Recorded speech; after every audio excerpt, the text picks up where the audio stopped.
तर कसं आहे माहिती आहे का, कामं तर सगळ्यांनाच निघतात, पण आमची कामं अचानक निघतात. म्हणजे आम्हाला माहिती असतं आम्हाला काम माहितं, पण आम्हाला परत ते ऐन टायमिंगला आठवतं. त्याच्यामुळे आपल्याला पुण्याला जायचं होतं, पेपर द्यायला होता. मग काय पुण्याला जायचं म्हणल्यावर जाता जाता आपण करमाळ्यात अग्रवाल फूड पैसे थांबलो. तुम्हाला तर माहिती आहे आपल्याला अशी कॉफी पचत नाही स्नॅप टाकल्याशिवाय आणि त्याच्या किती केल्याशिवाय. त्याच्यामुळे आधी स्नॅप महत्त्वाचा, मग कॉफी वगैरे काय असेल ते. मग काय कॉफी वगैरे घेतली आणि डायरेक्ट निघालो आम्ही आता जेवतो. आद्या मी चौघं एखाद्या गाडीवर डायरेक्ट गेलो भाऊ, डायरेक्ट स्टेशनला गेल्या ह्यांच्या टिंगल्या त्या वळ्यात चालूच असतात.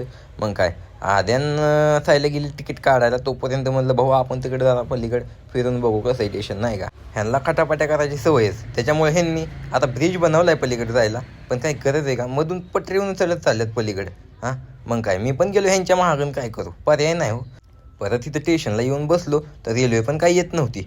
इकडून एखादी यायची तिकडं जायची, तिकडून एखादी यायची इकडं जायची, पण आमची रेल्वे काय आम्हाला येतच नव्हती. आणि तुम्हाला सांगतो ट्रॅव्हल्सच्या गाडीत जायला, ट्रॅव्हल्सच्या गाड्या सगळ्या फुल, त्याच्यामुळे आम्ही रेल्वेला एवढा अट्टाच केला नाही तर गप ट्रॅव्हलच्या गाडीत गेलो असतो. काय तुम्हाला सांगावं, लईच वैताग आलता.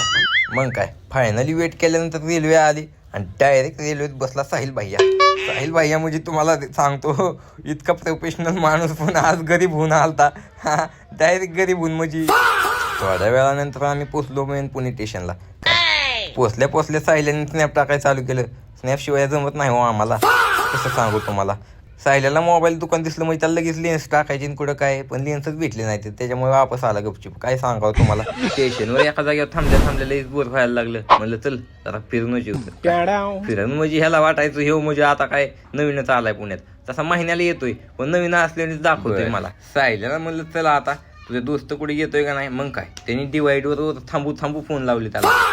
मग आला शेवटी, मस्त आलता तुम्हाला मला टाकून. मला तर ओळखू पण आहे ना हाय का नाही, तो फुल आतंकवादी म्हणून तुम्हाला त्याचा एकदा चेहरा दाखवतो, लुक बघा, ह्यो आमचा आतंकवादी. आणि ह्या सायल्याला दमच नसतो, कुठं बी गेलं की स्नॅप. वैताग आलाय, पण काय करता काय सांभाळून. आता खूप अंधार पण पडलेला, रात्रीच्या 2 वाजता ट्रेन आली आणि आम्ही रूमवर पोचायला आम्हाला आता कमीत कमी 4 वाजणार. त्याच्यामुळे काही विषय नाही. आता काय करतो आम्ही, जातो आणि झोपतो. तुम्ही आपल्याला फॉलो वगैरे करून घ्या काय.